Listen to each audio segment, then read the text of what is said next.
Good morning. I don't know if you heard that sound, but that's a telephone.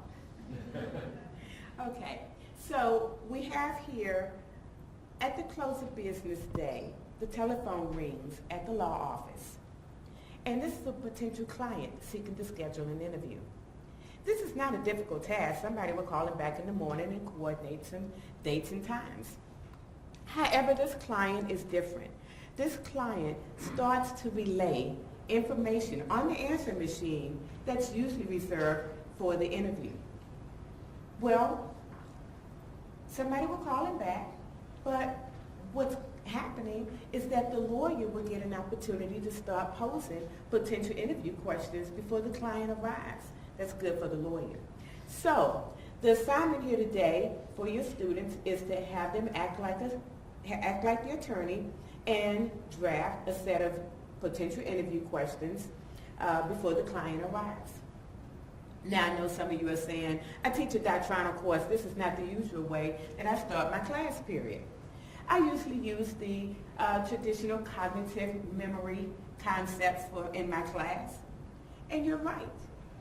This is a skills that's usually reserved for classes such as legal clinic or trial advocacy. And as such, you would not even consider using these skills in your classroom. However, I am here today to show you how incorporating the client interviewing experiential learning activity into your classroom does not alter or take away from your lesson plan. In fact, what it does is that it benefits your lesson plan and helps you solidify the goals in which you're trying to achieve. It benefits your lesson plan in several ways. It assists the students to identify and become actively involved in the actual rules of law. And those are the rules that you've already taught them. It also aids the students to reflect on key facts that may be present or lacking. It reinforces analytical skills, and it supports decision-making or problem-solving skills so that they can be prepared for your next exam. So with this in mind, let's do it again. Let's assume that you're teaching a doctrinal course, let's say torts.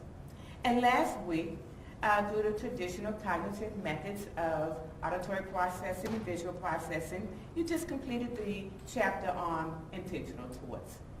And now your lesson plan is calling for you to have a review session. So in this review session, what I'd like for you to do is compromise with me, if you will, to merge your review session with an interactive client interview. So let's try it again. It's the close of the business at the law office, and a client calls to schedule an interview.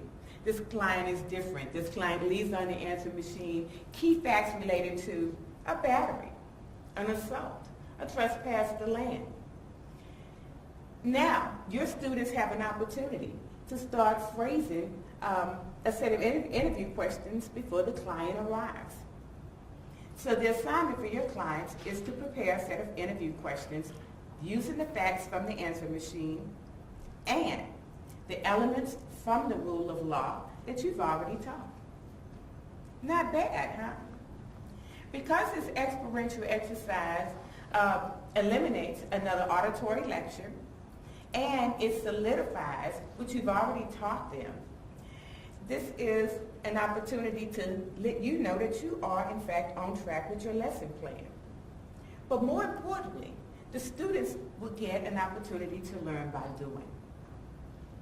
So let's talk about how to make this happen. We can configure this lesson plan by altering two things, class sessions and fact patterns. You can conduct this by using this activity by using maybe one class session, or you can have it in several class sessions. If you consider one class session, maybe you're using it in the place of a class review. You can have several fact patterns or one fact pattern. If you have one fact pattern, you can give that one fact pattern to your students as a whole class, or give them several fact patterns to work with during the class session. So let's talk about the mechanics. How do we really make this work? Because I did say something like per students and per group. So the first thing we need to do is divide your students into a group. Several groups, I'm sorry. Divide them into several groups. You can divide them according to the size of the class, or you can divide your students based on the number of rules that you would like to cover for that class session. Secondly, provide that group with a fact pattern, specifically prior to class. What I did is I gave my students the fact pattern based on a audio reading and a transcript of the same, and I posted it on my twin site. This gave the auditory students an opportunity to listen to it and the visual students a chance to read it. Third, encourage collaboration in the groups. What we're trying to do is have your students in their groups collaborate on how to frame the actual interview questions. In this collaboration, they have to, one, think about the actual rule that must be activated. Two, think about the elements to that rule, and then think about the key facts. The next thing that you're to do is to canvass the classroom and talk to the different groups and see where they're going and see how they're processing. Rest assured that most of these groups will just want to tell the student to give a narrative. Well, that defeats the whole assignment. Ask the students to focus on the rule of law, on the elements, and ask questions that will actually elicit or trigger the elements. The next thing is presentation time. Have the students and their groups present their findings. In essence, what they're going to do is present their actual questions and the reasons why they created those questions, so that they can impart on their classmates what role and what element they were trying to activate. By doing this, especially if you're using this as a review session, it allows all students to be privy to all the rules that you wanted to have reviewed during that class session, and it also allows for them to look at the ability to focus on the key facts. Well, isn't this what you were trying to do anyway? You were trying to incorporate a teaching method where the students learn to analyze key facts and the concepts that you were trying to elicit to them or teach to them. So your work is already done. And with your work already being done, you find that the students participated in an active learning method, the students participated in an active learning method and were able to better understand that rule of law. So your work is done. But more importantly, the students participated by doing and learned by doing. Thank you.